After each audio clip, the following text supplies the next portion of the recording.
Ayon sa 2025 World Risk Index Report, nangunguna ang Pilipinas sa buong mundo sa panganib ng sakuna at kalamidad.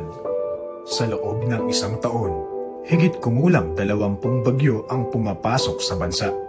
Dagdag pa rito ang nararanasan nating malalakas na lindol. At dahil sa mas mabilis na urbanisasyon, nagtutulot ang mga ito ng mas matinding peligro at pinsala sa ating mga komunidad.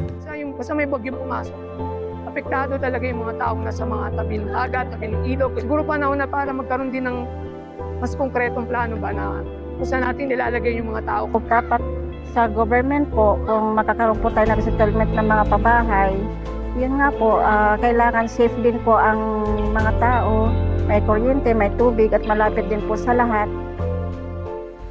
Bilang tugon, isa sa mga prioridad ng ating kasalukuyang administrasyon ay masigurong ligtas at malayo sa banta ng mga sakuna at kalamidad ang ating mga komunidad. Layunin ng planado program na i-digitalize ang proseso ng pagpaplano ng mga bayan at lungsod at mapabilis ang paggawa ng risk-informed plans para sa taong 2028. Ito ang magiging gabay sa pagtataguyod ng ligtas at sustainable na mga komunidad.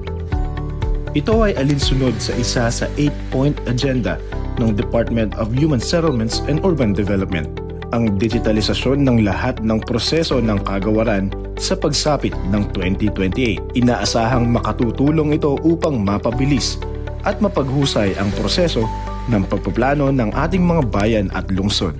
Ang tamang plano ang nagsisilbing gabay para makita ang panganib bago pa man ito mangyari. Ito ang layunin ng Comprehensive Land Use Plan. Gayunpaman, nahihirapan ang ilang lokal na pamahalaan o LGU sa datos at teknikal na pagsulat na humahadlang sa maagap at malinaw na plano. Upang matugunan ng mga hamong ito, binuo ang Department of Human Settlements and Urban Development, Department of Science and Technology at DOST, Philippine Institute of Volcanology and Seismology, sa suporta ng Japan Global Facility for Disaster Reduction and Recovery at World Bank, ang Plan Smart for Sustainable Human Settlements. Sa tulong ng pinagsamang datos at pakikipagtulungan ng mga ahensya, mas madaling makakagawa ng risk-informed plans na masangkop sa pangangailangan ng komunidad.